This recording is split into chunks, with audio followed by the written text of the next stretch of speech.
Welcome to the Medical Terminology Podcast on iTunes U at JCCC. This episode is Chapter 1, Part 1, Word Parts Are Everywhere. If you haven't noticed already, word parts are scattered throughout the text, figures, and tables. To be successful, you must be sure to study all of them in an organized way. Figure 1.1 contains some basic word roots or combining forms pertaining to the body. A word root or combining form makes up the core of any medical term. A word root does not include the /o, while the combining form does. In this table, the word parts are osteo, arthro, myelo, neuro, and myo. Osteo, O-S-T-E/O, refers to the bone. Arthro, A-R-T-H-R/O, refers to the joint. Myelo, M-Y-E-L/O, can refer to either the bone marrow or the spinal cord, so we need to be careful about the context in which that term is used. Neuro, N-E-U-R/O, refers to the nerve, and myo, M-Y/O, refers to muscle. Now let's do some practice. I am going to say a definition, and you try to write down or say to yourself the combining form. Nerve. You should have said neuro, N-E-U-R/O. Joint. You should have written or thought arthro, A-R-T-H-R/O. Bone marrow. You should have thought myelo, M-Y-E-L/O. Bone. You should have thought osteo, O-S-T-E/O. Muscle. That should be M-Y/O. And finally, spinal cord. You should have thought, again, myelo, M-Y-E-L/O. Now, near the end of the chapter, there are some additional word roots pertaining to the body and to pathology that are presented under the heading Look-alike, Sound-alike Terms and Word Parts. The ones I'd like you to focus on are athero, A-T-H-E-R/O, which refers to a fatty plaque, arterio, A-R-T-E-R-I/O, which refers to artery. And these two terms are often confused. When we get to Chapter 5, which is on the cardiovascular system, we'll need to be very careful because in the common usage, they tend to be used interchangeably or incorrectly. So we're going to need to be very careful of that. The next one is myco, M-Y-C/O, which is the term for fungus. And after that we have pyo, P-Y/O, which refers to pus. And then we have pyro, P-Y-R/O, which refers to heat or fire. Now let's practice some with these terms. What is the term for fire or heat? You should have thought pyro, P-Y-R/O. And we can always remember this term because most of us are familiar with pyromaniacs, someone who likes to set fires. Well, the term pyro refers to fire.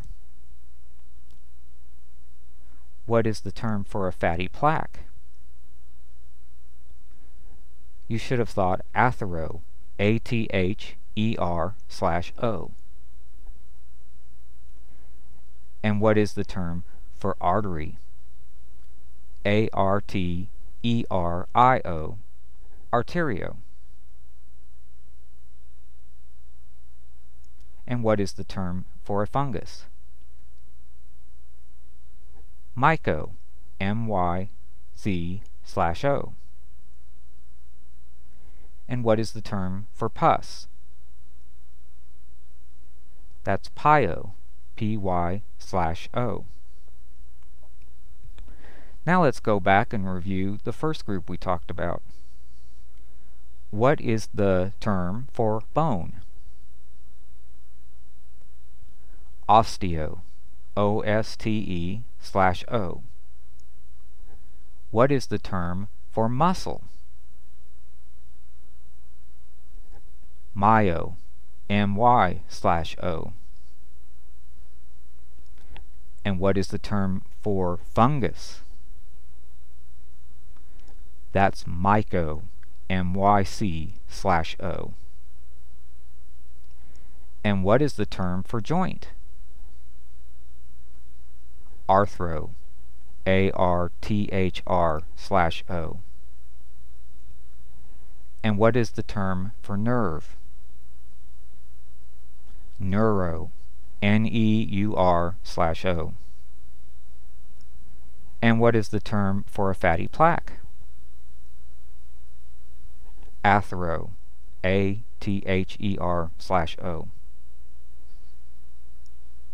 And what is the word part meaning fire? Pyro, P-Y-R/O. And what is the word part that means bone marrow?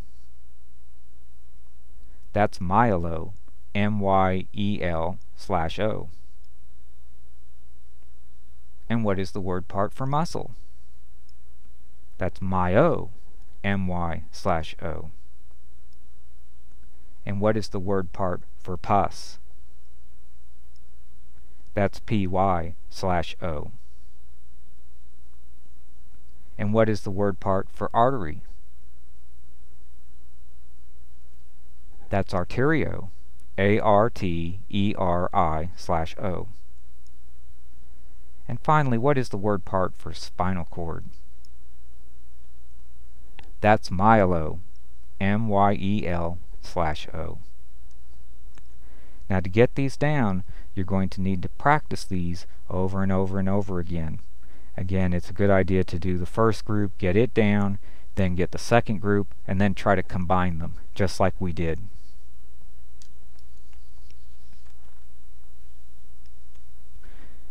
Now the last thing I'd like you to focus on in this podcast is Table 1.4. This contains some commonly used and confused prefixes. Prefixes are word parts that are placed in front of a word root in order to modify it. The hyphen at the end of each prefix tells us that the word part is a prefix and that the word should be added on at the end. Okay, the first pair we need to look at is ab, A-B. Ab means to move away from something. A good way to remember that prefix is the word abstain. If you abstain from drinking, that means you're not drinking. On the other hand, add, A-D, means that you're encouraged towards something. And a good example to remember there is addiction. If you have an addiction, you cannot help being drawn to something. Like if you have an addiction to chocolate, you have to have chocolate all the time. On the other hand, if you're trying to avoid chocolate, you're going to abstain from chocolate, stay away from it. So ab is stay away, and add, like addiction, is to go towards something. The next pair is dis, which means difficult or bad, and u, which means good or easy. Now, dis we can probably remember fairly easily because we've all heard of dysfunctional, like a dysfunctional family. And a dysfunctional family is very difficult to live in. It might be painful. It's something that's bad. We don't really want to be involved in a dysfunctional family. Now, u, it's very hard to find a mental hook with that one because it's just not a prefix that's used much in the common English language.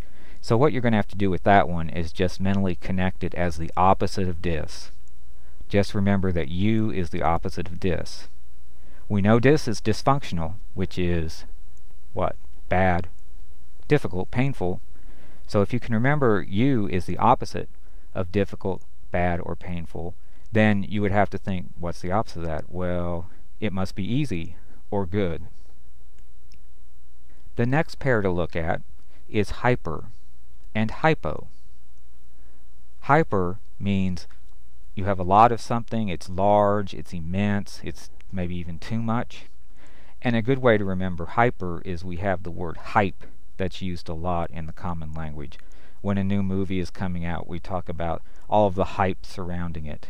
And it's just a lot of publicity, just too much even. The movie could never really meet the expectations of the hype.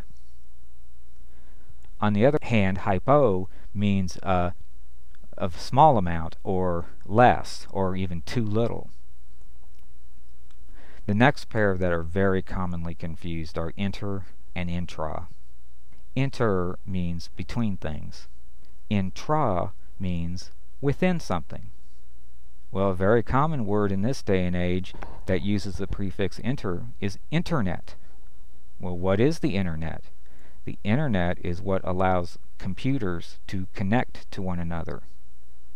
It goes between computers. It allows your computer to connect to my computer and we can exchange information. Now, intra, we can think of the intranet. Well, what is an intranet? Well, an intranet would be a local network. If you have a job and you have a group of computers that are all connected to each other, that would be an intranet. It's a network of computers within your building, within your place of work. That's different than the internet, which might connect your place of work to your home, or to my place of work, or my home. So inter is between, and intra is within the same thing or place. Finally, we have sub and super or supra. Sub means below or beneath, and a good hook for that one is submarine, because a submarine goes below or beneath the ocean. Submarine, below or beneath. Well, super means above, and a good way to remember that is Superman. Superman flies above the ground. Super means above or over, and submarine means beneath. Well, let's practice a little bit. I'm going to give you the prefixes and you say to yourself what the prefix means. How about ab, A-B? That means away from something, as in abstain. What about hyper, H-Y-P-E-R? Hyper's too much or excessive, as in all the hype surrounding the latest movie. What about ad, A-D? Well, that's to mean you're drawn towards something, like an addiction. You can't do without it. You're towards something. What about super, S-U-P-E-R? Well, that means above, like Superman flies above the ground. Intra, I-N-T-R-A hyphen. That's within, like the intranet within your place of business. How about dis, D-Y-S? That's bad or difficult, like your dysfunctional family. Hypo, H-Y-P-O. That would mean decreased or not enough. How about inter, I-N-T-E-R? Well, that's between or among, like internet. We have connections between the computers. And how about you, E-U? Well, that's the opposite of dis. Dis is bad or difficult.